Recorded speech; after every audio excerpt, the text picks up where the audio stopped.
Ora, muito boa tarde. Boa tarde. Estamos hoje aqui no Dia da Criança para terminar o Livros ao Oeste com estes convidados que já não são propriamente crianças. Começo por apresentá-los Valdir Araújo, Maria José Pereira, Mário Zambojal e Patrícia Portela. O Valdir Araújo é jornalista, contista, trabalha na RDP África, também já fez umas incursões na poesia. Maria José Pereira, editora, com longa história na banda desenhada portuguesa. Mário Zambojal, palavras para quê? Patrícia Portela, com presenças no teatro, na cenografia, na chamada performance, na escrita. E começo precisamente por estes dois senhores, pela Patrícia Portela e pelo Mário Zambojal. Lançaram dois livros recentemente, O Diário Oculto, de Nora Ruth, e Waistband. O que é que estes livros me suscitaram logo à partida? Uma coisa muito simples. O Diário Oculto de Nora Ruth é um diário, como o nome indica, passado em 1969. Não vou citar Mota Amaral, mas vou-vos dizer que foi o ano em que o homem chegou à Lua. Waistband é um romance que alguns chamariam de metaliterário, em que um dos pontos fulcrais é o perigo de a Lua cair sobre os humanos. É um ponto de contacto. 1969 foi de facto um ano de viragem na nossa história, no século XX, no nosso imaginário, de alguma forma. Porque é que a ambos a Lua serviu de pilar, de alguma forma, para basilarem as vossas narrativas? Se isto é por ordem de idade, sou eu. Então, o ano de 1969 foi realmente um ano extraordinário. E quando se fala no percurso do então regime, que era o Estado Novo, eu vivi isso, não digo desde o princípio do Estado Novo, que esse foi em 1928, e eu não, em 1926, e eu ainda não estava cá, mas há várias épocas. Há uma prolongadíssima época, e o ano de 1969 representa, de certo modo, uma ruptura na forma de viver dos portugueses. Sobretudo, eu conheci muito na cidade de Lisboa, porque sente-se que é um tempo de aproximação do fim do regime. E é um tempo de aproximação porque há muitas coisas a cair. Há muitas coisas a cair. Há uma juventude que de repente anda na rua, vai aos bares, tem coisas, não sei o quê. E há uma muito mais declarada hostilidade contra a guerra em África. Sobretudo porque nesse mesmo ano, em Coimbra, houve as lutas académicas, e houve em Lisboa, e portanto respirou-se um ar diferente, tanto do ponto de vista de combate, como sob o ponto de vista de maneira de viver e tal. Foi nesse ano, um bocadinho de trás, mas foi sobretudo nesse ano que apareceu uma coisa muito interessante chamada mini saia. A mini saia foi considerada por muita gente um grande atentado à moral. Era só um bocadinho de perna a mais. E de repente as pessoas perceberam que a moral não é bem isso, de mostrar um bocadinho de perna, um bocadinho de perna. A moral não tem que ver com isso, a moral é outra coisa. E não deu essa revolução fantástica de desvergonha. Eu devo dizer que um ano antes, se bem, por essa altura, não sei, o general Franco em Espanha teve que enfrentar a igreja. Ele era um homem de igreja, porque autorizou que nas praias espanholas se viesse o biquíni. Bom, o biquíni foi considerado naquela altura uma coisa de uma imoralidade extraordinária. Era uma pornografia e tal. Mas o general Franco sabia que o surto de turismo que vinha da França, sobretudo do norte da Europa, as senhoras gostavam de vestir biquíni. E hoje nós interrogamos sobre se isso, essa coisa de ter duas peças ou uma peça, não sei o quê, era assim uma coisa tão ameaçadora da moral e dos bons costumes. E hoje se vamos ler o que se descreveu em 1968 e 69 em Espanha e também aqui sobre o uso do biquíni ou o uso da mini saia, vemos coisas que não percebe como é possível alguém descrever aquilo ou dizer aquilo, mas era o espírito de época. E há uma rebelião contra o espírito de época. Uma rebelião não quer dizer só uma rebelião armada, uma rebelião política, não sei o quê, é uma rebelião contra o sufoco desses costumes. E 1989 foi um ano extraordinário, porque eu não vou calar-me, tenho aqui pessoas que têm coisas mais interessantes para dizer, mas vá, eu vou-lhe dar uma mãozinha.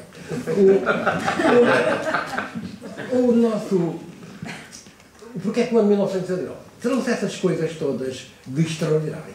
E depois era o festival Woodstock, não sei o quê, depois era isto, depois era aquilo, e o mundo estava todo a viver um novo espírito. E aqui, naquilo que eu conhecia, que era a Noite de Lisboa, que era não sei o quê, vivia-se realmente a aproximação de um fim de ciclo que o mundo ia passar a ser outro rapidamente. Bom, com uns temerosos de que viessem uma imoralidade tremenda e outros não, bom, então, mas realmente há uma juventude desses tempos. Foi aí a célebre história da crise académica de Coimbra, quando o Alberto Martins quis falar, a seguir o presidente Tomás, e depois deu uma asa galeada, e está por aquilo transferido para Lisboa. Nesse mesmo ano, há uma final da Taça de Portugal em futebol entre o Benfica e a Académica. Eu fui lá em serviço do jornal para descrever. A minha função no jornal é descreve o ambiente. É claro que tu descrever o ambiente, a censura deixou passar o texto do ambiente, bom, não digo, este gajo vai ambientar por esta parte, porque, pela simples razão de que aquilo transcendia o aspecto do jogo de futebol. Para muitos ele continuava a ser um jogo de futebol, um Benfica Académico, a final da Taça, mas também havia uma coisa que eu nunca tinha visto no campo de futebol, que era uma coisa de rebelião, de protesto, e havia um aparelho policial preparado para essas coisas. Sempre tinham ido à final da Taça de Portugal ao governo, ao Presidente da República, ou não sei o quê, e a tribuna estava vazia. Eu estou a dizer as coisas que eu tive que escrever e foi não sei o quê. Sempre a RDP tinha dado a final da Taça de Portugal em transmissão direta, não deu. E, portanto, isto representava todo um clima de enquanto eu estou aqui a dizer as coisas que são da oposição, também havia um clima de uma alegria nova, havia malta que coisa, e havia uma certa forma de encarar a vida, e, portanto, foi um ano extraordinário, foi um ano em que eu ia muito a um bar chamado Snob, que era o bar dos jornalistas e tal, não sei o quê. E eu gosto muito de bares, devo dizer, já gostava no anterior regime, não vou fazer distinções nesse aspecto. E gosto muito de bares. E os bares são um ponto de encontro muito engraçado, porque as pessoas bebem um copo e dizem as coisas que às vezes não diziam antes de beber um copo. Eu não bebi nada, mas vou passar a palavra, porque já me estou a estender e está aqui para falar um pouquinho. Portanto, isto é por causa do ano de 1969. É, porque, como eu disse, uma das coisas que é em comum entre os vossos dois livros é, de facto, o ponto fulcral da chegada à Lua. Não é? A chegada à Lua. A chegada à Lua acabou com uma série de mitos, acabou com uma série de imagens. Nós lembramos-nos todos dos filmes do Méliès, no final do século XIX, e aquela coisa da Lua com o óculo. E o chegar à Lua acabou com tudo isso. E vocês, de maneira diferente, fazem os dois essa chegada à Lua. Eu já tinha chegado à Lua antes do meu. Eu já, sempre andei na Lua, não vai. Não. Vá lá. No meu caso, devo dizer só uma parte. No outro dia estava com a minha mãe a fazer arrumações e ela mostrou-me o seu primeiro biquíni. É só um pormenor. Mas não era de 69, era de 74. 74 ou 75. Porque eu sou desse ano e olha, foi antes de tu nasceres. Disse não. Era o seu primeiro biquíni. Uma grande afronta. Tem algum orgulho nesse biquíni. Mas tirando esse pormenor, eu queria ser astronauta. Portanto, a minha relação com o espaço não foi direta porque tenho chumbo dos dentes. Portanto, descobri muito cedo que não podia ir para a Lua Porque não se pode mesmo. Li que, não se, que se tivesse uns dentes tinha que os arrancar. Eu tenho imenso medo do dentista. Tenho medo, ainda hoje, acho que vou apodrecer antes de ir ao dentista. E tinha imensos chumos nos dentes. E não... Portanto, era ao arrancar os dentes ou ir para o espaço. Eu sou um bocadinho mariquinhas, não foi? Portanto, acabei por escolher outras coisas. Portanto, esse fascínio vem muito cedo da ideia do espaço, das astronautas. Na altura em que toda a gente tinha posters na parede de estrelas rock, eu tinha de astronautas na parede. Que a fazer fotocópias, nomeadamente o Sergei Krikalev, que é um dos personagens principais deste livro e que é um senhor real, que um dia vou conhecer, porque eu só escrevi o livro para ver se é traduzido em russo, para depois ver se eu consigo. Arquitetor angolano, arquiteto, já que pelo clube de fãs não consegui ir lá. O Sergei Krikalev, eu lembro-me de ser... Isto foi mais ou menos... Aliás, eu acho que há duas datas importantes neste livro, que é o 1969, que é a ida à Lua, mas depois 1991, que é a queda da União Soviética. E porquê? Porque não pela União Soviética, curiosamente, também lá está lá, mas não é por isso, mas porque este astronauta era russo e foi para o espaço, para a Mir. Começou por ser soviético? Começou por ser soviético, aliás, foi soviético para a Lua e desceu russo. Porquê? Porque, entretanto, a União Soviética terminou. E na altura eu sei que foi assim, é uma história, já porque eu gostava muito do Sergei Krikalev, para quem não sabe, eu tinha assim um fascínio pelos recortes estranhos, e ele é o homem que mais tempo esteve no mundo sem gravidade. E eu, pronto, acho que nós no mundo deveríamos seguir o exemplo.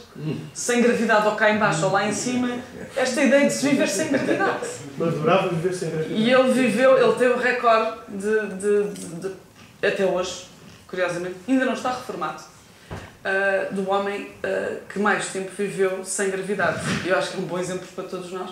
Mas tem um exemplo, há uma imagem que me ficou da minha infância, que foi quando ele voltou à Terra. Ou seja, longa história tornada curta. Ele vai para o espaço, para a Mir, não é? Que era a primeira estação, agora há a Estação Espacial Europeia, não é? Mas na altura era a Mir, russa, onde os cosmonautas estudavam os impactos da gravidade no seu sistema nervoso e outros, não é? Como? Pois, umas coisas. Eram os planos de irmos todos viver para Marte, não é? Que agora aliás, está em voga. A Lua não, mas Marte está. E, entretanto, ele foi lá para cima e, entretanto, a União Soviética, estamos a falar de maio, acho que é mais ou menos maio, junho, e a União Soviética, portanto, existem todas as alterações e a estação é interrompida, o trabalho da estação russa cá em baixo é interrompido, mas eles não podem interromper, não podem dizer, olha, venha para casa, porque não é assim tão fácil vir para casa lá de cima. E então contataram-me e disseram, olha, nós não sabemos muito bem o que é que se passa, não temos dinheiro para trazer cá para baixo e eu não estou a inventar, é uma história real. E portanto, se não se importa, aguente-se, até que não havia mais ninguém. E ele lá ficou também, o que é que ele podia fazer? Não podia dizer assim, vou-me embora, não abre a porta e não se atira, não é? E então ele ficou 5 meses a mais do que o previsto. Portanto, continuavam a enviar comida lá para cima, não é? Trazer o lixo cá para baixo, mas pouco mais. Portanto, aquilo foi de ano a ano e acabou por ser uma estação americana que o trouxe para baixo, mas para o Cazaquistão.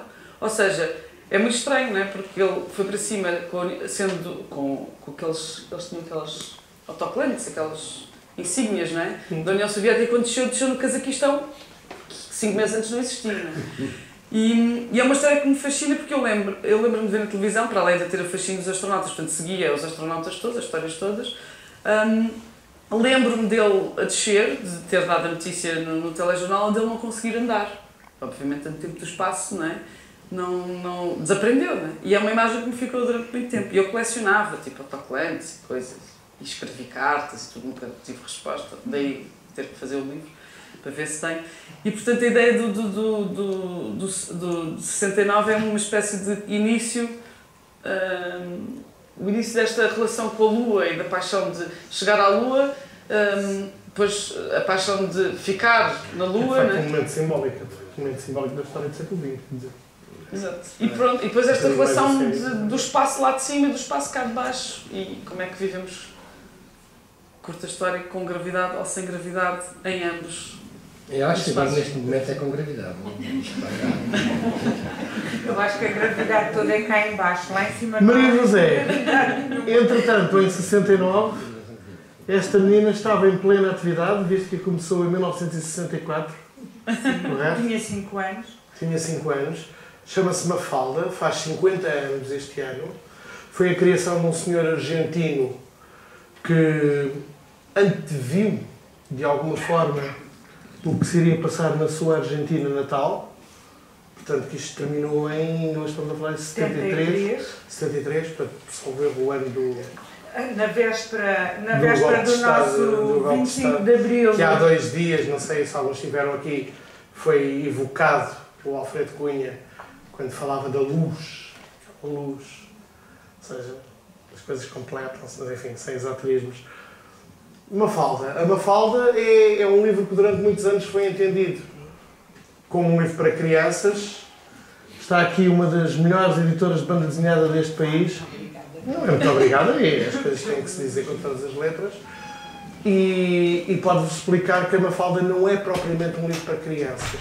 Eu hoje estava a almoçar com a Maria José, acho que não tem nada de estranho, e contava-lhe que a minha tira favorita é quando ela vai no comboio com um senhor e vê uma casa e diz: "Ai, que casinha tão pobrezinha." E o senhor diz candidamente: "Pitoresca, menino, pitoresca." Maria José, faça a palavra, por favor. Eu penso que a Mafalda argentina, e nós conhecemos a Argentina sobretudo como o Pinochet dos anos 70, mas a Mafalda, eu dizia-te no outro dia, personifica e antevê, eu penso, os anos 60 e os anos 68, e é, sobretudo para mim, a contestatária, a revolucionária, a menina rebelde, que tem, e nós falávamos disso, até nos personagens secundários, tem os amigos como a Liberdade. Que diz logo numa das vinhetas: "Pois é, toda a gente faz piadas sobre o meu nome." Uma tartaruga chamada burocracia. Uma tartaruga chamada burocracia, e a burocracia é mesmo uma tartaruga na Argentina e em qualquer parte do mundo.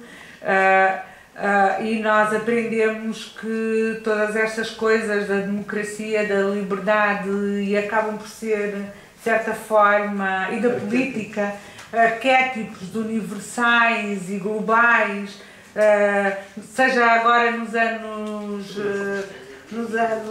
20, daqui a pouco do século XXI, como nos anos 60 do século XX. Portanto, as coisas não mudam assim tanto e a história acaba por ser circular, e a Mafalda é de facto uma menina de 12, 13 anos, muito adulta, com um mundo, e eu gosto sobretudo da imagem da Mafalda com o globo e com o mundo às costas. E nós estávamos a pô-la em antagonismo com uma outra figura, em confronto ou em contraponto, com uma outra figura também que faz 60 anos este ano, e que é a Anitta. São duas figuras. Havia um amigo meu que ontem me dizia: "A Mafalda está a apanhar ao encher de porra." Mas de dois autores que acabam por nascer nos anos 20 do século, anos 30 do século XX, e que têm como única diferença os continentes onde nascem. Uns nascem no continente europeu da pós-Primeira Guerra, pré-Segunda Guerra Mundial, e o Quino, o autor argentino da Mafalda, nasce na Argentina, que até então está isenta de guerras, e que no fundo a Argentina é um continente que é uma mescla de civilizações, uma mescla de povos, onde no início e em Buenos Aires, onde no início do século XX se encontram muitos parisienses, muitos italianos, muitos ingleses, alguns japoneses, no fundo um confronto civilizacional. E eu penso que estas duas personagens representam também duas épocas duas épocas, duas culturas, duas posturas, uma postura, acima de tudo, uma postura europeia que quer tudo muito certinho a seguir à Segunda Guerra Mundial, e uma cultura sul-americana que põe tudo em confronto e que põe tudo em causa. E é isso que, de um lado, representa a Anitta e, por outro lado, representa 10 anos depois a Mafalda. E há uma coisa, quando estava para esta sessão com a Maria José, nós estávamos a conversar e houve uma coisa que surgiu muito engraçada, que é a presença dos adultos. Eu não sei se vocês conhecem os livros da Anitta, praticamente não há adultos. Ou seja, é como se as crianças estivessem num mundo idílico. Na Mafalda não só há adultos como são postos em causa. Na Anitta não há adultos. E eu disse meio a brincar, meio a sério à Maria José. Pois é, o gajo que rebentou com isso foi o William Golding quando fez o Deus das Moscas. Ok, pôs só miúdos e explicou-lhes porque é que aquilo podia dar a geneira, para não dizer outra palavra. Desabrochei nas vésperas do Cântico da Liberdade, cresci pueril e emaranhado nos ecos de uma epopeia, acreditando por ser acreditar a grande verdade, entoei cânticos de louvor à morte da centopeia. O tempo emprestou-me a tenacidade da dúvida, e do tempo, aliado, me fiz, e da dúvida à espada. Segui os rastros da vontade de entender tal vida, a realidade vislumbrou uma dureza pasmada. Questionei os dogmas para saber mais além, usei saberes e dissabores na alma atormentada, e do além, ainda distante, do saber muito aquém, exorcizei conversas de tormento alimentada. No presente, nada mais do que um não adquirido, nada mais se disfarça para dúvidas semear. No presente, não o mais vago é o caminho escolhido, ladeando a realidade, sim, com o sonho linear. Despertar. Boa noite. Olá. Em primeiro lugar, o Valdir acaba de chegar da Guiné-Bissau e eu apetece-me fazer um bocadinho como se fazia antigamente, ou seja, quando se vinha de terras distantes e se perguntava que novas nos trazes. trago novas de esperança. Boa. Pela primeira vez, talvez, nos últimos anos, não é? Boa. As eleições correram de forma normal, tanto as legislativas como as presidenciais. Mas vivemos sob um estigma de golpes, constantes golpes. É um de poema Estado. do Valdir, peço desculpa não ter explicado, mas penso que... Este poema, agora para pegar isso, este poema, quando eu digo que nasci nas vésperas do Cântico da Liberdade, né? Nasci antes da independência, entoei o Cântico da Morte da Centopeia, que é Portugal colonial, e depois tudo o resto está no poema, depois tudo constatei, depois que os homens que nos deram a liberdade fizeram-nos até então refém. Nós vivemos num país onde o povo é refém do poder militar corrupto e agora de braços dados com o narcotráfico, só nos faltava isso. E onde o jornalista naturalmente é odiado e o escritor ninguém entende, não é? Em primeiro lugar, queria cumprimentar esta tribuna e dizer que a literatura tem uma coisa fantástica. Se me tivessem dito há alguns anos atrás que eu poderia estar com Mário Zambujá na mesma mesa a falar das pessoas, eu diria que nada, é brincadeira. Eu hoje comprei nova crónica dos meus balanços porque eu perdi um livro. O meu pai ofereceu uma crónica. Eu tive um privilégio, os meus pais tinham algumas condições, por assim dizer, e o meu pai viajava muito e dava muitos livros. E eu passava o tempo, em vez de jogar a bola, passava o tempo no Centro Cultural Português da Embaixada de Portugal, que é o único sítio onde tínhamos mais acesso ao livro. E então o meu pai, quando eu chumbei no 9º ano, deu uma crónica dos meus balanços, não precisa. Bom, isto para dizer que o tema aqui que o nosso querido João Morales nos desafia é a minha pátria é a língua portuguesa. Eu tenho dúvidas, sérias dúvidas. Na Guiné fala-se cada vez mais francês. Portugal não está a investir na cultura. Não sabia que está na Commonwealth. Eu antes vi estudar, porque a parte do meu estudo superior aqui que concluía em Portugal. Portanto, eu estou em casa. Mas antes de vir estudar, tínhamos o Centro Cultural Português. Voltei, temos o mesmo Centro Cultural Português. Não é normal. Não temos uma biblioteca. Eu estou a lutar para criar uma biblioteca. Já falámos sobre isso em ontem. Não percebo como é que a França dá cursos gratuitos. Portugal, cada vez se fala menos português. A França oferece livros, a França tem uma política cultural muito forte. E, de facto, em relação a Guiné e Portugal, por razões também que várias, não têm investido nesse campo cultural. Eu faço parte de uma exceção. Eu cheguei lá, hoje estou um pouco mais feliz porque encontrei alguns jovens que, graças à internet, vão lendo, vão conhecendo algumas coisas, estão a escrever ficções, prosas muito interessantes. Não tem grandes oportunidades, porque temos duas editoras. Uma é estatal, não funciona. Eu tenho 3 amigos que não têm dinheiro. Publicam de vez em quando. Portanto, por tudo isto, devo dizer-vos que eu sou um privilegiado que está aqui, que se calhar até sinto-me, não sei se merece tanto, mas com muita angústia, não é? Quer dizer, com muita mágoa, como jornalista e como contista, não é? Eu escrevo para exorcizar essa dor também, porque através da ficção consigo ir um pouco mais além, porque na realidade, quando falo do meu país, como devem calcular, não, infelizmente não sei. Agora fizeste lembrar o Orlino ontem que falava aí ao meu país de marinheiro. Fizeste lembrar a conversa. Portanto, é isto que tenho para vos dizer. Sou jornalista e o contista e isto permite-me reequilibrar um bocado, senão já estava louco. E de sal e de louco. Eu volto à Lua. Que parece-me que o tempo está bom lá. Os dois compram 2 pratos de choumine nas tendinhas a caminho do cais, apanham o barco e no caminho comem com pauzinhos. E falam da Lua e do espaço sideral e do que irá acontecer à poesia e à literatura fantástica depois de alguém lá chegar. Eu há bocado brincava com a imagem do Melier e achei muita piada a esta frase do livro. Para além de todo o experimentalismo que existe, obviamente, no livro e a metaliteratura, tudo o que podíamos aqui evidenciar, dissecar, explanar e outras coisas acabadas em vários sufixos. Exatamente. Mas esta questão do que o chegar à Lua roubou ao imaginário de chegar à Lua é absolutamente fascinante. E também aí eu acredito que vocês tenham algo a dizer os dois. Sobre isto? Sobre o chegar à Lua ter terminado com o fascínio do chegar à Lua.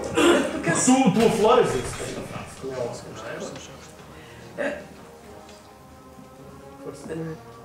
Para nós, por exemplo, eu nasci depois de alguém chegar à Lua, pelo menos no foguetão, não é? Para além de quem já chegou lá primeiro. Mas, e portanto, para mim já era absolutamente normal ir-se à Lua. E eu também sou a geração que cresceu a achar que íamos todos viver na Lua, não é? Porque havia um fascínio. Que entretanto morreu de alguma forma, não é? É muito estranho, não é? De repente foi-se à Lua, chegou-se lá, houve uma espécie de competição, não é? E que também não é isenta de politiquices, como estava a dizer. Mas depois parece que houve assim uma espécie de morreu o fascínio pela Lua, não é? Provou-se por A mais B que a Lua era só aquilo. Não sei muito bem o que é que se quer dizer que era só aquilo. Continua a ser a Lua. Curiosamente, há pouco tempo começou a corrida para Marte. E eu achei muito piada, estava a terminar este livro e vi uma notícia, uma entrevista na televisão, na CNN, com um senhor que era o diretor, presidente, organizador, coordenador de um concurso que está agora a decorrer, acho eu, ou acho que continua a decorrer, para ir viver para Marte. E eu achei imensa piada, porque acho que tem... Eu estou a contar esta história, parece não ter nada a ver, mas acho que está ligada com o espírito do livro, de alguma forma, que era um senhor assim muito jovem, todo, com uma gravata, todo bem vestido, muito bem apresentado, muito jovem, e que falou durante 10 minutos sobre todas as vantagens de ir para Marte, de viver para Marte, e como é que funcionava o concurso, porque vão escolher uma série de equipas que vão ser as primeiras que vão fazer um teste, portanto é uma espécie de arca de Noé espacial. Tem um problema, à partida as pessoas não voltam. Ou seja, tecnicamente é possível. Ou é só não, as pessoas têm que concorrer. Está bem. Sugerir. Não, é porque depois a competição é renhida.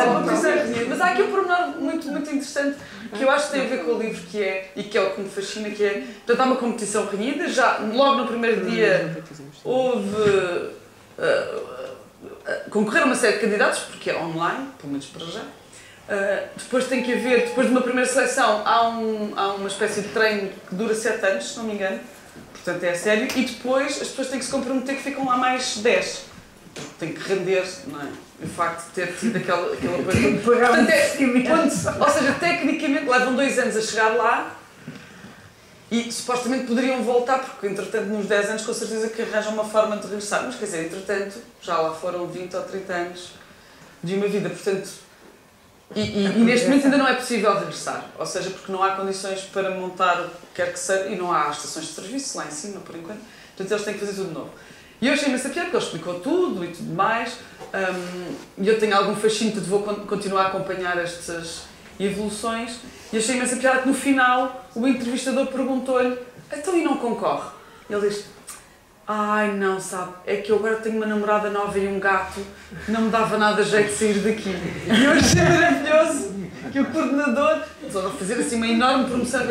E eu, não, aquilo é muito interessante, mas eu tenho uma namorada e um gato, fico por cá.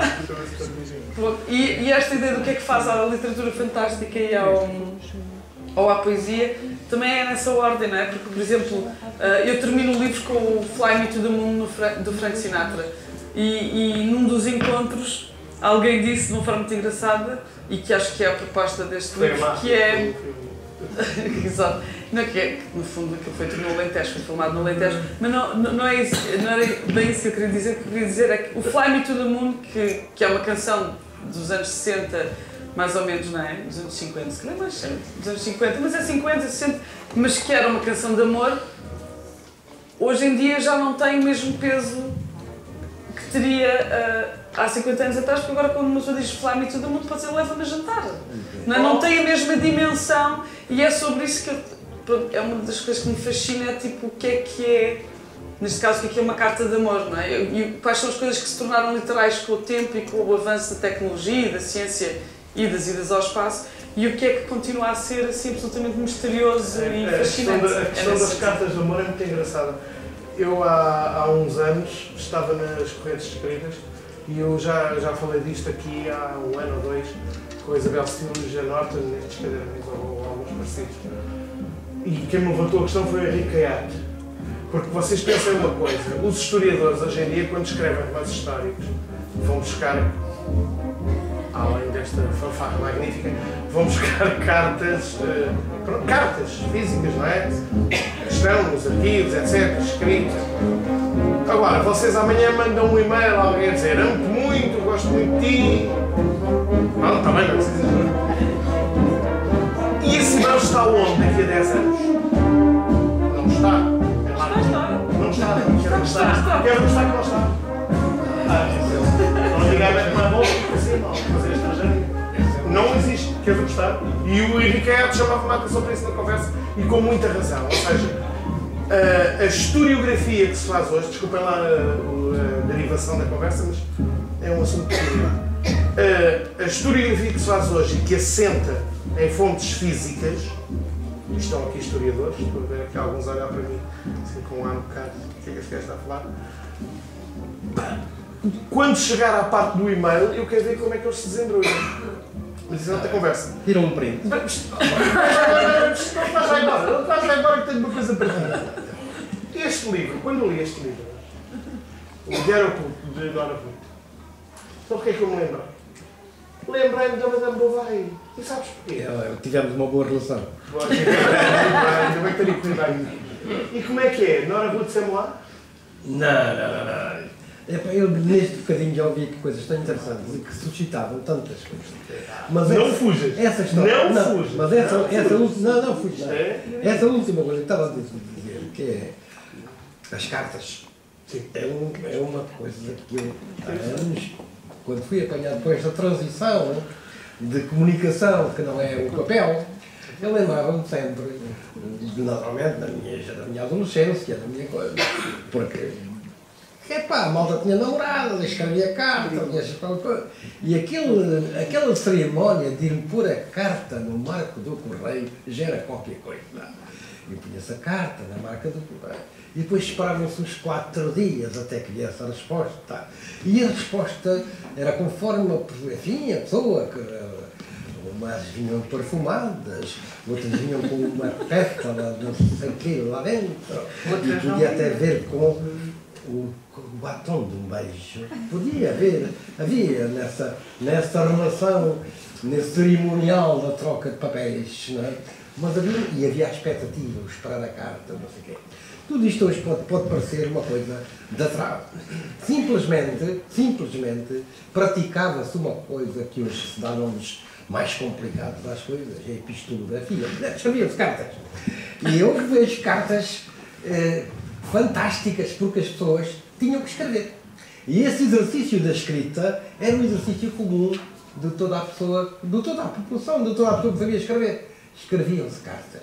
E, portanto, era um exercício. Mas escreviam melhor, outros escreviam pior, outros acabam por nós por cá todos bem. Bom, então havia fórmulas, mas escreviam-se cartas.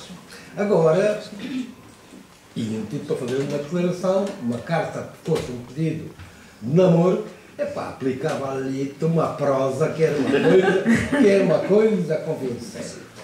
Agora mandou-se um SMS, olha, vou por ti, vais nessa. Portanto, e as coisas estão realmente mais simplificadas. Mas é como a lua, já não tem a mesma graça. E então, eu tenho cartas, ainda tenho cartas da minha família, dos meus pais, escreviam bem. Mas Escreviam bem. são coisas Pois, escreviam bem. Esse exercício da escrita perdeu-se praticamente, eu não digo que no ensino não se tenha que escrever, mas essa naturalidade de qualquer cidadão comunicar com outros através da palavra escrita, as palavras escritas deixam-me ter como coisa. Há bocadinho estava aí a ler, com essa voz, quer dizer, o estadeiro, autêntico, o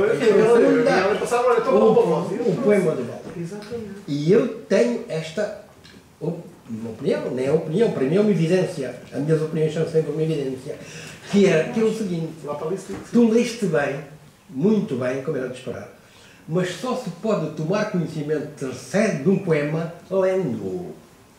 Porque quando se lê... Ontem falámos aqui sobre a necessidade do poema entrar no corpo para ser entendido. Foi, mas lendo... E porquê? E porquê? É que quem o lê é o dono do tempo.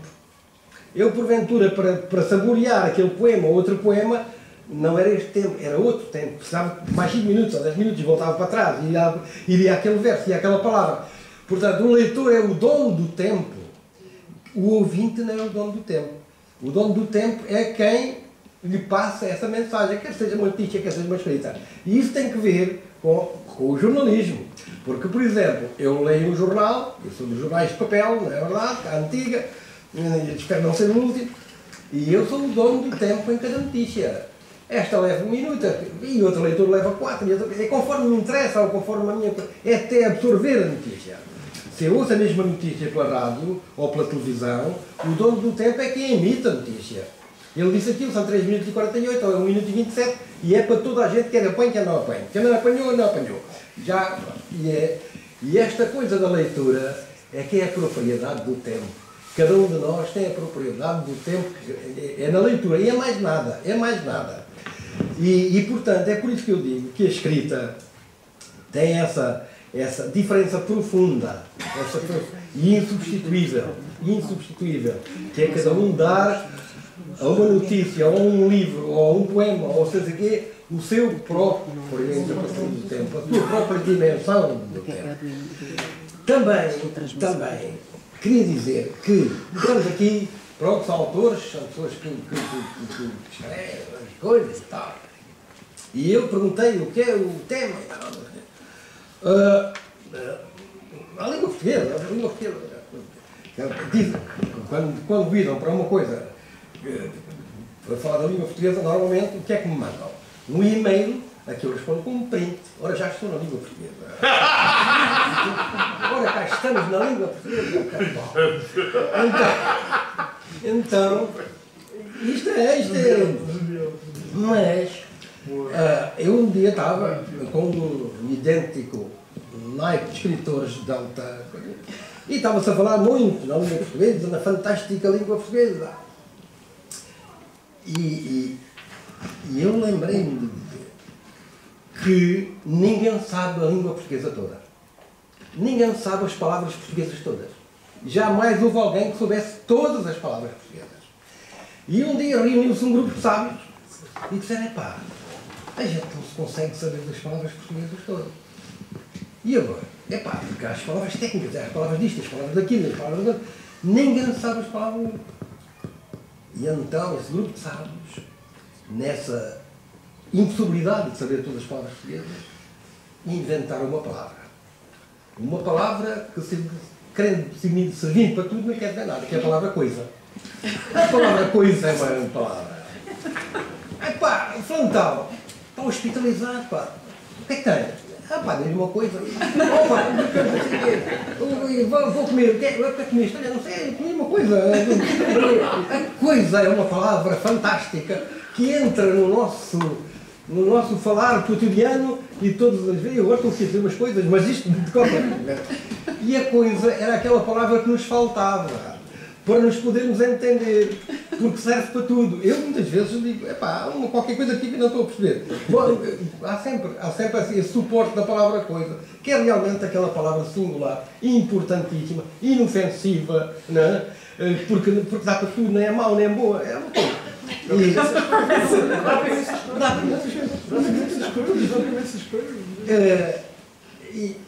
Olha, há aqui mais daquilo que eu vi dizer. Muito obrigado pelo seu tão amável cumprimento. Eu entendo sempre que num cumprimento assim está em causa, é uma coisa que só se dá a veteranos. É uma simpatia, da sua parte. Mas gostei de ouvir sobre muito obrigado. Valdir, e voltando a ti, num dos contos tu tens um cego que lidera uma multidão. Como jornalista, eu vou sempre a Guiné por motivos complicados, né? Já fui em viagem especial uma 10 vezes para o meu país, que é o drama, para tratar golpes de Estado. E de facto, a realidade na Guiné e a ficção confundem-se. É incrível. E num desses levantamentos militares eu estava próximo do local onde se tinha registrado um ataque. E eu estava a tentar gravar e falar com as pessoas e corria ao lado deles. E qual não foi o meu espanto quando vi uma multidão que saía de uma rua, que era a minha rua onde eu nasci, descendo para a avenida principal, e quem comandava, quem indicava o caminho era um cego, que eu conheço há muito tempo. Mas aquele cego já conheço Bissau como a palma da sua mão. Mas aquilo é literário, quer dizer, eu cego que dizia, cuidado, não viram por aqui, viram pela esquerda, porque isto vem para o Londrá fica atrás. Viram pela esquerda, viram. O incrível é que o cego conseguia dizer as coisas de uma forma tão incrível, não é? Que as pessoas seguiam e diziam, cara, desculpa lá, isto está tudo. Isto não é normal, eu sei que está a guiar isto. Estamos numa guerra que ninguém entende, ninguém consegue perceber. Ao mesmo tempo, o senhor que eu conheço há muitos anos estava muito preocupado, porque não queria sair da sua casa e a família foi-se embora apanhar a fragata, o barco que Portugal enviou para trazer as pessoas. E ele não queria sair da casa dele. E eu estava preocupado e aproximei-me e disse, mas está todo mundo a fugir. E ele disse, sim, mas eu não vou fugir porque eu tenho que ficar para vigiar os mortos que são enterrados no quintal. E não posso abandoná-los. Os vivos podem ir, mas não posso abandonar os mortos. Quer dizer, há aqui um simbolismo, há aqui uma força enorme, né? que eu devo passar pelo papel como o homem que me chamou a atenção porque lia sempre as páginas do jornal, lia sempre a necrologia, a página dos mortos. Aquilo fazia-me confusão. Ele lia os nomes todos. E um dia eu perguntei, Mamadou, ele já está velho por acaso. E eu um dia perguntei, como um puto mais atrevido, mas porquê que gosto de ter sempre essas páginas? E ele disse-me, porque tenho medo de um dia abrir e encontrar a minha própria morte. E eu escrevi isto no conto também. Mas essa resposta, não sei se parece irreal, não é? Mas não sei se ele inventou ou não, mas a verdade é que voltei para a Guiné e volto sempre, todos os anos vou para a Guiné, aquela mulher continua a ler as páginas da ecologia. E eu pergunto assim, mas como é que é possível? Eu não preciso ter tanta criatividade como a Patrícia, como a Portela, como o Mário Sobral, como tantos outros escritores, não é? Porque a realidade oferece-me. A realidade oferece-me tanta coisa que, como jornalista, basta dar umas pitadas de. Eu gosto muito de dizer isso. É uma visão muito inteligente, mas precisa também ter a sua. Também para produzir talento, pode exigir menos imaginação, como todos aqueles grandes escritores da América Latina que tinham tudo ali, tinham todo ali um espaço fantástico que a Europa não tinha, mas uns tinham talento, outros não tinham talento. No seu caso tem, e fico feliz por isso. Muito obrigado. Então é assim, é isto que eu procuro. Ainda não consigo escrever um romance, eu sou contista, essencialmente. Nem tenho pressa de escrever um romance. Mas cada vez que vou trago um conto, não é? Trago uma história, a última história que eu trago, que tem a ver com esta nova fase que estamos a viver, é que estavam a perseguir os colombianos que estavam a levar numa lancha toneladas de cocaína. Então, alguma força da Interpol começou a persegui-los. E eles tiveram que desviar para uma das ilhas do arquipélago dos Vichagores, que era a nossa joia da coroa, mas pronto, aquilo agora, o paraíso dos... Tiveram que desviar da rota um bocado e despejaram a cocaína. Aquilo foi parar numa tabanca, que ninguém sabia o que era aquilo. Começaram a pintar, a ganhar as paredes com aquilo. Outros fizeram comida com aquilo. Foi um drama. Entende? As mulheres começaram a tomar aquilo, os homens fugiam porque as mulheres começaram de repente a dominar a situação. E eu, claro, que ensinei isso. É um bocado isso. Patrícia, tens uma frase do livro que diz: West Bend é um jogo que se joga para ganhar tempo perdido. O que é a Mafalda andou a fazer ao tempo perdido? Eu penso que a Mafalda nunca perdeu muito tempo. Foi sempre uma pessoa muito direta. Do seu tempo? E sempre do seu tempo. E sempre do seu tempo. Sempre muito direta. Nós estávamos um bocadinho. E visionário. Até visionário. Nós estávamos um bocadinho a falar ao correr da pena, como se costuma dizer, como vocês estão a ver a Mafalda, não é? Do Kim, a personagem de banda desenhada. Como seria a Mafalda hoje? E como seria a Anitta hoje? Que é mais velha ou com a mesma idade? Não, a Anitta é mais velha. A Anitta faz 60 anos, a Mafalda faz 50. Agora, imaginem as duas. A Anitta é o protótipo da cidadã bem comportada. Pronto. Dona de casa. Dona de casa, exatamente. Podia morar em Massamá, ao Costo, não é? Não fala. Quem fala, não sei. A Mafalda não sabe. A Mafalda não sei, exatamente. Exatamente. Frágil está fechado. Veja a Mafalda, sei lá, a Mafalda hoje estaria ao lado do Rui Tavares no livro. Eu acho que sim, acho que eu... Olha, eu tinha uma coisa, eu vou ser muito sincero. Eu tinha A uma coisa... Mafalda ia à Lua. Eu penso que sim. À Lua. Eu acho que a Mafalda ia à Lua. Eu vou ser muito sincero, eu tinha uma coisa para ler no fim, mas apetece-me ler agora. E que tem a ver com este senhor que está aqui ao meu lado. E como ela falou na questão do 25 de Abril, eu não sei se alguns de vocês estiveram aqui há um dia ou dois, na sessão com o Adelino Gomes e com o Alfredo Cunha. O Alfredo Cunha, como sabem, é um excelente repórter fotográfico. Trabalhou com este senhor que está aqui ao meu lado a fingir que já vai sobrar para mim e pronto. O gajo já está a perceber. E eles deram uma entrevista ao público quando saiu o livro Os Rapazes dos Tanques, aquele excelente livro, um livro brilhante. Aquilo é jornalismo. Pensa, jornalismo é possível. E às 3 perguntou qualquer coisa ao Alfredo Cunha e ele diz assim: eu morava na Amadora com a minha mãe e os meus irmãos. Tinha vindo de uma festa, eram umas 4 horas, e o meu irmão, que estava a ouvir um disco novo, Riders on the Storm's Doors, chamou-me para eu ouvir. Estávamos nisto quando a minha mãe nos chamou a dizer que estavam a passar na rádio comunicados a pedir para a população não sair à rua.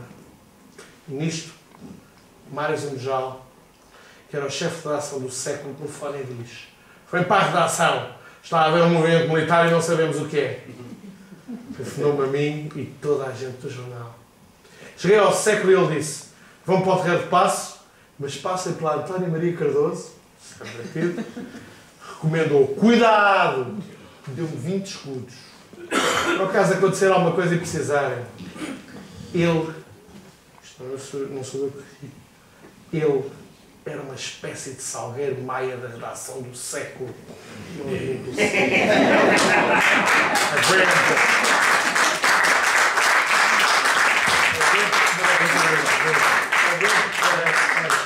Eu acho isso. Tinha que pregar a partida. Acho isso, mas acho isso mais exagerado porque tenho uma enorme admiração. É o Alfredo Cunha que tu diz, não sou eu. Tenho uma enorme admiração pelo Salgueiro Maia que ele fez e pela posição que ele manteve depois do que fez. Eu gosto de homens que fazem as coisas e que não tiram muito partido, não cobram as suas heroicidades, e ele foi sempre uma pessoa de uma enorme descrição, de uma enorme tranquilidade, fez o seu papel e retirou-se para a sua vida. E, portanto, acho que todos as compram. Agora, queria dizer isto. No dia 24 de abril de 1974, eu estava a fechar o jornal, tinha lá 2 ou 3 pessoas, tudo certo.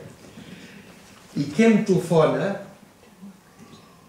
foi o namorado da Dona Pilar, que era a telefonista do século, e ele tinha ido cá para levar para casa. E esse namorado, José Carlos Galeano Pinheiro, eu não outras coisas esqueço-me muito, mas eu lembro, era um graduado da Universidade Portuguesa. E o telefone disse: "Oh Mário, pá, estão gajos, estão soldados a saltar o muro da emissora." E eu digo: "Ai, cara." Porque eu tinha algumas informações, pronto, alguns contactos, alguma coisa, de que ia entrando em alguma descrença depois do fracasso de Beja e das Caldas, e me diziam: "Pá, aqui está claro, aqui está claro." Tinha um Álvaro Guerra, que era um homem que tinha grandes contactos no meio militar e tal, e as pessoas iam: "Olha, que isto qualquer dia, já ouvi essa, já coisa e tal, e vou para o pessoal, se houver alguma coisa, digam-me." Então, telefona-me, e eu digo: "Então, parece que isto é hoje." E eu fiz os meus telefonemas e as minhas coisas, opa, tudo para a redação, mesmo que seja bom aquilo que estiverem a fazer, larguem, venham para a redação. E então juntei, no meio da madrugada tinha a redação a funcionar. E por isso, essa é uma das razões, porque hoje as paredes do Sindicato de Jornalistas estão decoradas com reproduções das 6 edições do século que fomos fazer. Estão lá todas. E eu, modesto financeiro, porque naquela altura não era o tempo ainda dos gráficos e tal, era um jornalista que fazia as suas coisas, o que tinha algumas desvantagens de beleza gráfica, mas tinha uma vantagem, é que aquilo obedecia a uma hierarquia da importância das notícias. Um jornalista, consciente do seu papel, põe mais acima o que é de mais acima e põe mais abaixo o que é de mais abaixo. E portanto não é o que dá jeito gráfico. Porque o jornal, eu tive algumas, tenho uma grande admiração pelos nossos gráficos hoje, do jornalismo, temos gente muito boa a fazer coisas. Mas eu tive algum pequeno, nunca tive conflitos grandes, assim, linear. Um jornal é para ler, segundo, também é para ver. Está bem, mas é para ler. Primeiro o jornal é para ler, depois é para ver. Está bem. E portanto não vamos pôr à cabeça de uma coisa, só porque dá um espaço especial e cá uma fotografia especial, uma coisa que é hierarquicamente na hierarquia noticiosa muito menos importante que a outra coisa que tem que se pôr. Deixa-me só dizer. Um jornal, a vida dos jornalistas é a escolha. Um jornal é feito de escolhas. Em cada dia acontecem milhares de coisas. E depois, quem estiver à frente do jornal, ou os editores, ou o chefe, escolhe o que é que entra no jornal e o que é que nem entra no jornal.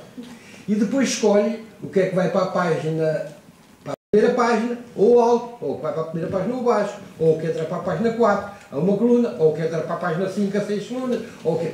É uma permanente exercício de escolha. E essa escolha está conferida, e isto é um poder que tem que pretender estar à altura, a quem dirige o jornal, a quem está a fazer o jornal. É sempre uma coisa que tem um lado discutível. Porque é que eu vou pôr o golo da coisa e não ponho o tipo cantor no São Carlos. Epá, se calhar acho que a malta quer ver o golo, quer ouvir o tipo do São Carlos que não passa no papel.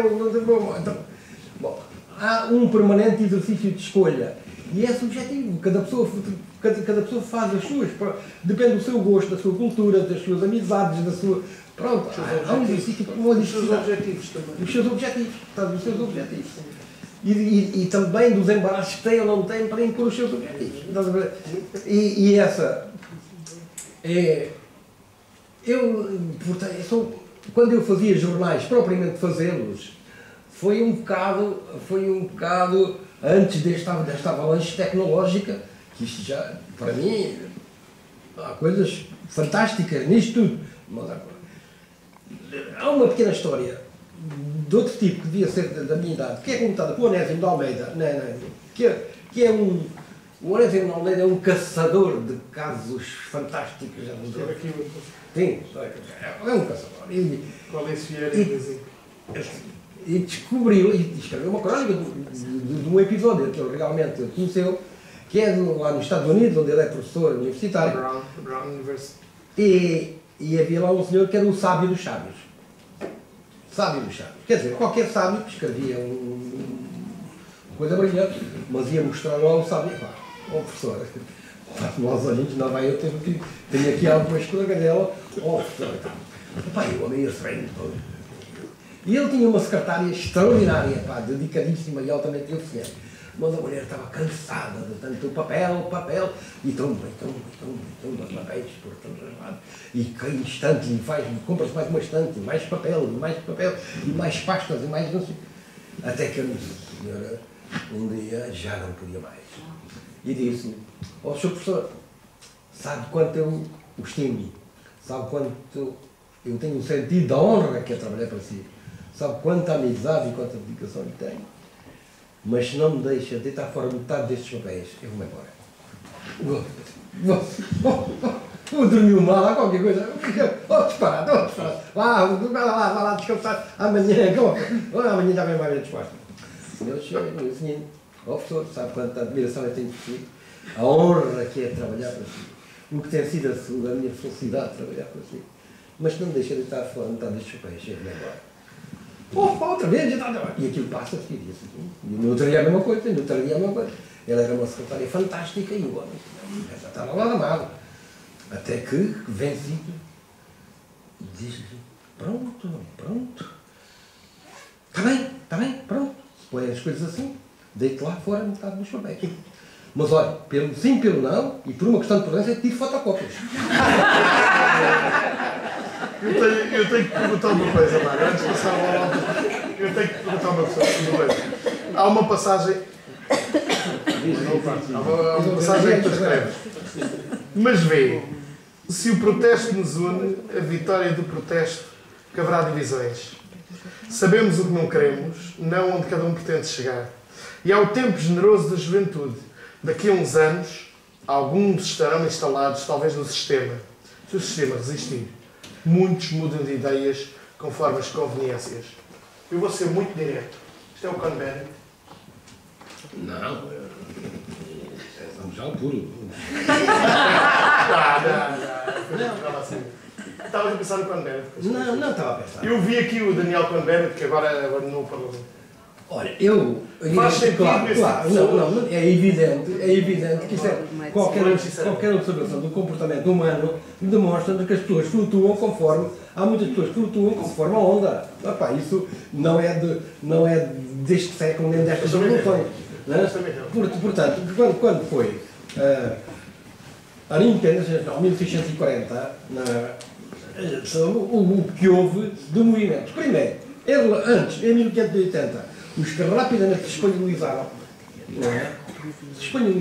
houve muito intelectual português que já só escrevia em espanhol, em castelhano, muitas das coisas já só escreviam em castelhano, e depois e depois de repente aquilo muda, pá, e apareceram lá uns gajos que eram os conjurados, foi uma coisa extraordinária, que só aconteceu por causa da Catalunha. Isto, as coisas dos tempos também se ligam. A Catalunha queria a independência. e a Catalunha estava a estrebuchar. E o Filipe III de Portugal, IV de Espanha, teve a imprudência ou a necessidade de mandar as tropas que havia aqui à volta, em Portugal e à volta de Portugal, para socorrer as tropas espanholas e sufocar a rebelião da Catalunha. E desguarneceu a defesa. Estás a ver? Deixou isto completamente entregue a 40 conjurados. Que mais uma coisa, mais uma malta, que se depois foi juntando. Porque aquilo foi um golpe de fidalguia. Começou por um golpe de 40 fidalgos. E depois, a malta já estava... é preciso ver que o Filipe fez uma coisa, estas coisas nunca, se calhar também se faz agora, abusou dos impostos. Porque estava aflito com a tropa lá na Catalunha, com as despesas dos exércitos e aumentou. E a adesão popular, ou 1640, vem de uma revolta que já havia sobre um aumento brutal de impostos. Brutal, não, enorme, um aumento enorme de impostos. Eu acho que o Filipe até disse, antes de ir embora, desculpem, mas tem que fazer um aumento enorme de impostos. E por isso muita população, que não era propriamente, que eram pessoas eram pessoas trabalhadores de campo, e não sequer muitas não tinham grande cultura política, nem grandes coisas, e não havia estas ligações, não havia esta coisa do sentido pátrio, e não sei o quê.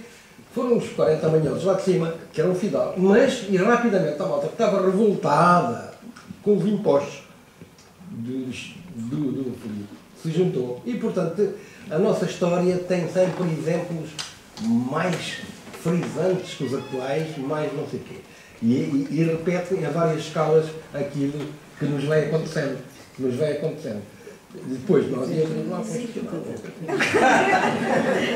E depois eles esquecem-se de ir aos livros e pimba! Exatamente. Diz-me uma coisa, Maria José.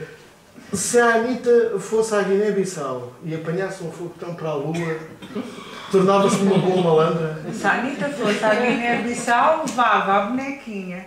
Lembras-te? Lembro. Como é que ela se chamava? Ela tinha uma... Cacau. Cacau. Isso eu penso que se ela fosse à Guiné-Bissau... Agora, eu não sei se há a Lua. Vocês imaginam mais para essa a Mafalda ou a Anitta na Lua? A Mafalda e a Lua. A Anitta estaria em casa a fazer compotas e a tomar conta da família. Sim, do irmão e com o pantufa. Noblesse ouvinte. Então, resta-me agradecer mesmo a vossa presença, não hoje, mas durante estes 5 dias do Livros a Oeste, e termino com uma passagem do livro da Patrícia Portela, Waistband, que acho que é de alguma forma simbólica do que andámos aqui a fazer esta semana. Entendam como quiser. Sábado, quinta-feira, sem fim de semana no horizonte. O que é que o Einstein fez ao tempo? O que é que o Andy Warhol fez ao tempo? O que é que a Penélope fez ao tempo? O que é que o Ulisses andou a fazer aquele tempo todo? O que é que os aviões fizeram ao tempo? O que é que os frigoríficos fizeram ao tempo? Passa um céu com um avião lá dentro. Muito obrigado.